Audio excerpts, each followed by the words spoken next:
I'm going to introduce my other Asian sister, Dr. Mei Lee. Thank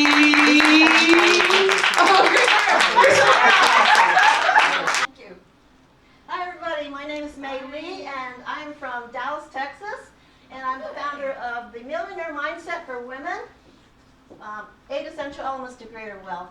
So I'd like to know how many people in here are ready to retire early and go on vacations all over the world. How many people are on track to do that? Can't wait to get that started. Yes. Okay. Either way, you'd like to get ahead of the game financially, right? And have more money than you need and time to enjoy it, right? Sounds good. Well, how would you like to have an extraordinary life while you're getting more wealthy? Okay. What would you be doing in that life? Jet ski. Yeah. What's your vision? Would you have a vacation home like this one up there in the corner with a view of the ocean? Yes, anybody? Oh, yeah. Okay, if so, would you please invite me there? Yeah. Would you take exotic vacations around the world? Yes. You haven't even heard of. Yeah. Or would you donate to a charity or cause that you believe in? Yeah. Well, either way, you're in the right place today because I'm going to tell you that you can have more money than you can spend and time to enjoy it. And if you are feeling skeptical or doubtful, you're also in the right place. So I'm going to tell you that you have options. I'm going to show you what they are. But before I start, I want to tell you a short story about somebody very special, okay? This woman up in the left corner there, she came to this country at the age of 23 with only a master's degree in chemical engineering. She was pretty and she was young, right? And so she got married and started a family. Her husband, standing next to her, was also very successful in his career. But with regards to his family life, he was old school. And he asked that his wife stay at home, take care of the kids, and cook him a hot meal every night. So this was in the day and age where she honored his request, and she did all of that. But because she was ambitious and smart, she wanted to contribute to the family finances. So what did she do? She taught herself stock market investing. This was a day and age when there's no internet, no computer. All she could do was go by the Wall Street Journal and a couple of books. So in the beginning, she lost money. She made mistakes, right? The husband tried to intervene, but she didn't let him stop her. She kept going. And over time, she kept on saving, budgeting, and investing. And after the kids grew up and went off to college and went off on their own, she kept on saving, budgeting, and investing. And by the end of her life, at the age of 88, she had accrued a net worth of $8 million. She did this all as a stay-at-home mom, okay? And living off of a modest engineering professor's salary. Okay. Now, sadly, well, this story must sound pretty incredible to you, right? But it is a true story, and this is because this is my mother, Lily, who did this. And sadly, she did not pass on her wisdom before she left us. In fact, she did not want me to focus on money or wealth. Okay? In my family, they believe that education and hard work in science and engineering equals success. So what did I do? I studied really hard. I went to the best universities in this country, and I ended up with a PhD in molecular biology. After I graduated, I found a job, and then I got married and started a family. And I worked hard for years, right? Expecting success to happen. But for some reason, I never experienced success, and certainly not financial success. So I kept seeing other people around me buying bigger homes and driving nice cars and going on lovely vacations. And their bank accounts kept on expanding, while mine seemed to dwindle to nothing by the end of the month. I helped my husband with his restaurant business and his manufacturing company.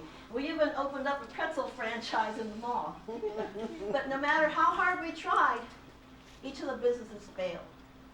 And all the financial hardships led to a divorce And I found myself as a single mom with 2 kids, working 3 jobs to make ends meet. Then one day, I lost one of my jobs, and I couldn't even make it to the end of the month.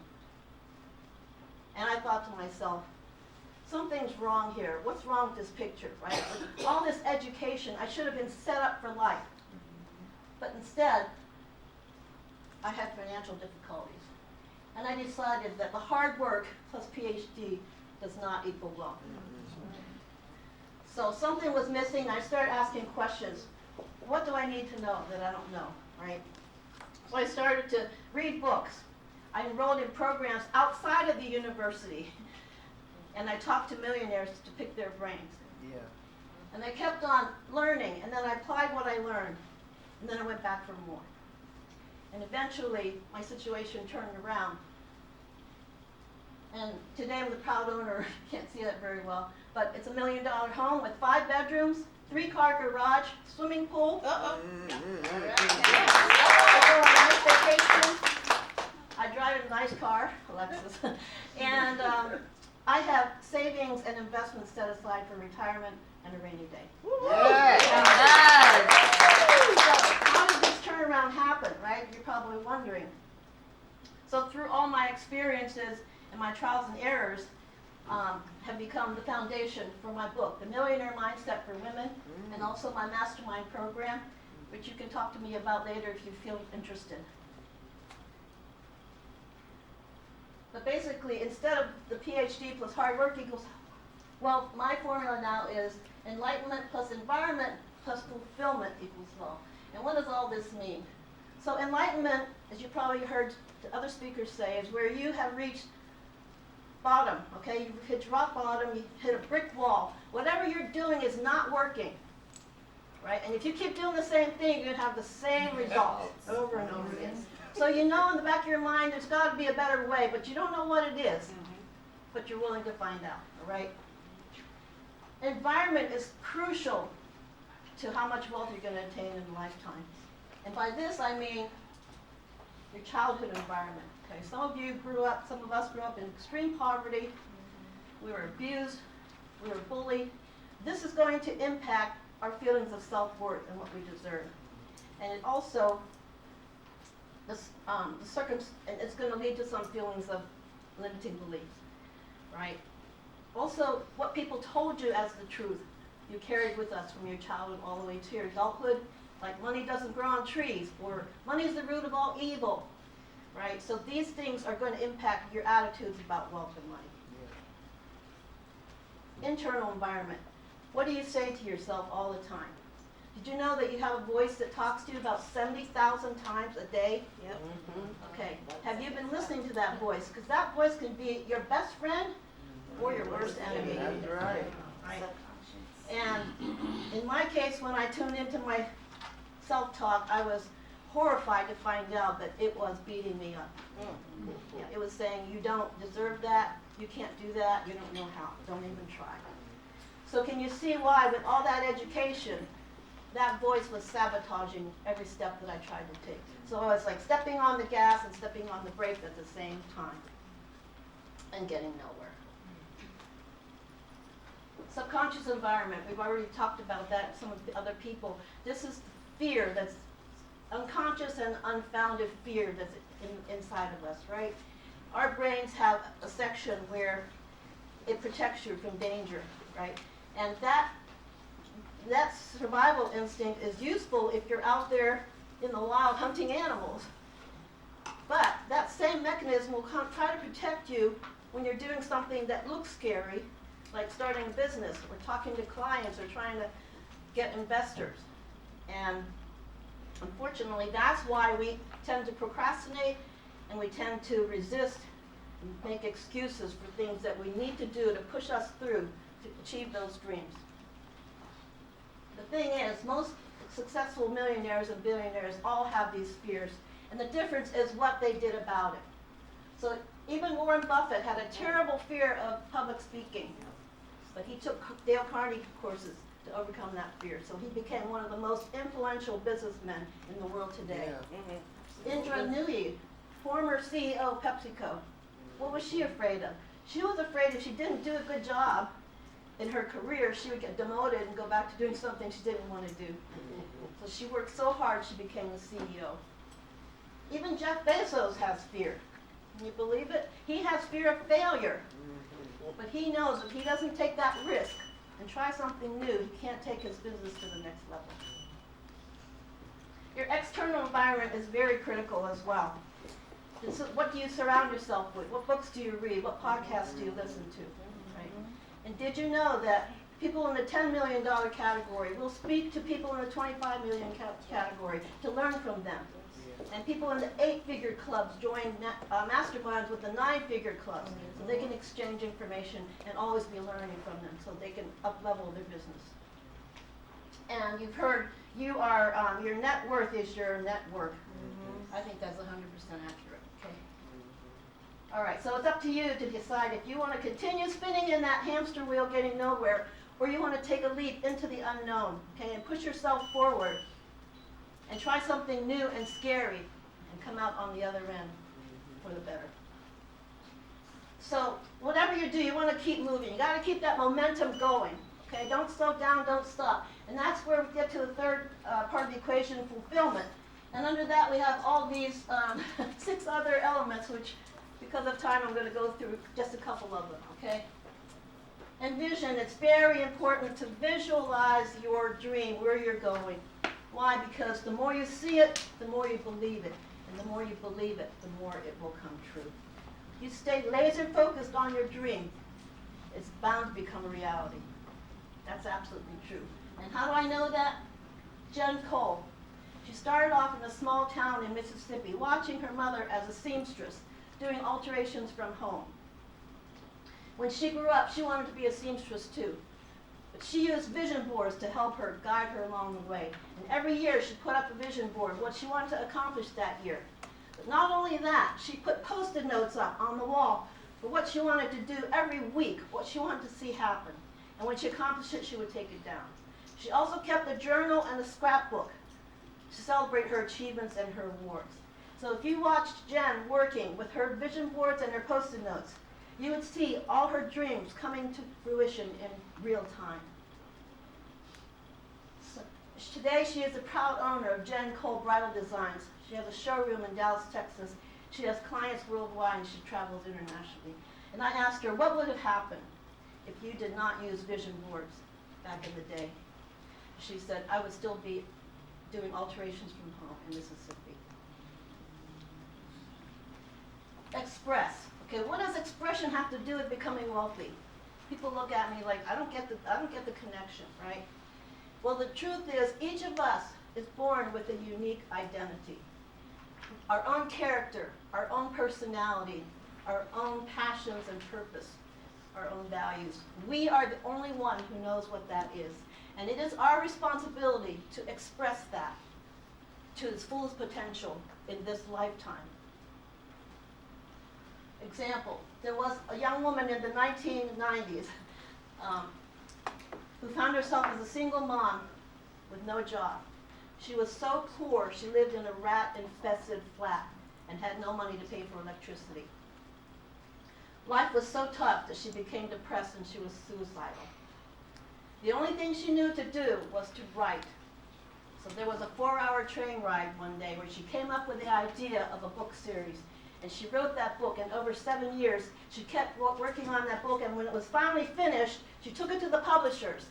And 12 of them turned her down, until finally one took a chance on her, and they published 1,000 copies, and it stopped there.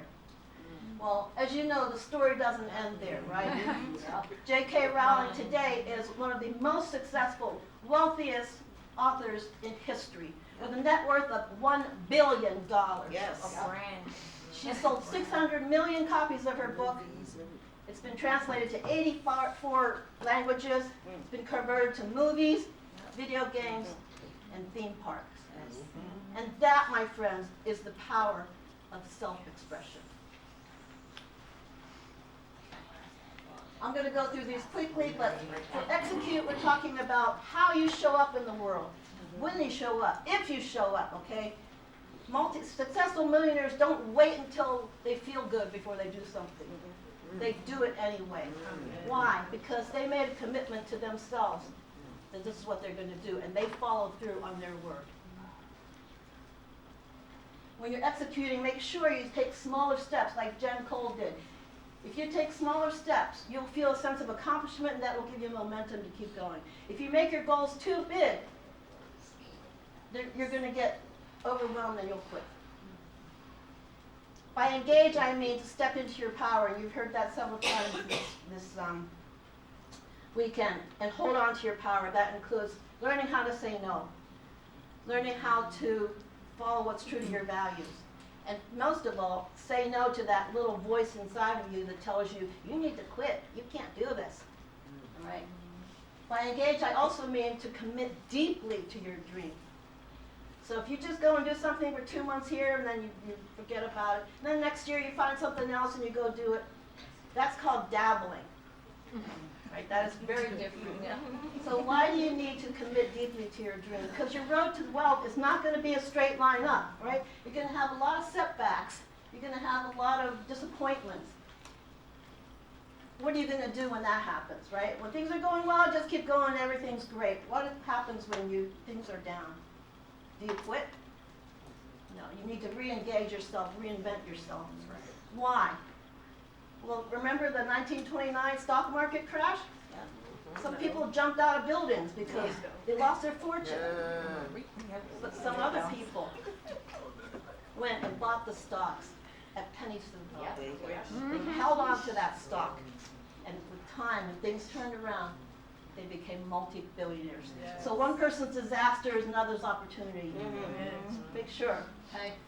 All right, expedite. Everybody wants to get there faster and get there without the least amount of delays. Okay, so all the millionaires said that they have multiple vehicles to wealth, and it's important to have them because one source of revenue might cover up for the other one when there's a downtime.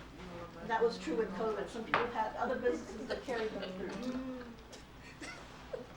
You can also keep your 9-to-5 job if you like it, and work a side hustle. There's many stories of side hustle that's been extremely profitable. And you can then keep it going, or you can quit your job, or you can do whatever. Last but not least is evolve, expand, and enjoy. Make sure you rest, relax, recharge, reflect. Everybody says it's important to take me time and downtime. Why? Because when you're stressed, when you're burned out, do you make good decisions? No. And that survival brain takes hold and says, you need to quit. Don't do that anymore. So you need to keep going. And as you guys become more and more wealthy, I want you to remember that money is just a number. Okay? There's always going to be somebody that has more, somebody that has less. So don't even bother comparing to anybody else. And I've showed you lots of pictures of houses, trips, cars, Learjets. These are all symbols of wealth, but they are not equal to wealth. So what is true wealth? True wealth is being world class in your profession at what you do. True wealth is celebrating you at your greatest potential. So why am I doing this? Why is a PhD scientist standing up here talking about wealth? Because there was a time in my life when I was down and out, and I was struggling, and I didn't know how I was going to make it. And eventually I figured things out, and I feel like now it's time for me to pay it forward. And you remember Lily, right, who acquired a net worth of $8 million at the end of her life. I want you guys to know that I want to show you and tell you that you too can have an extraordinary life. Take care of your loved ones and leave behind a lasting legacy. Yes. Okay.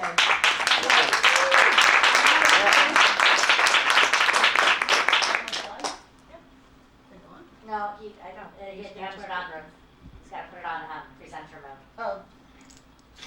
Anyway, coincidentally, I'll put it up. there's no more time, and I was going to do my sales pitch. So We anybody, got it. We got We're it. still going to bring it up. oh, It's okay, just we'll a just put it technical- up there. But if anyone wants to come and talk to me about my mastermind or my book, I'm happy to talk to you about that.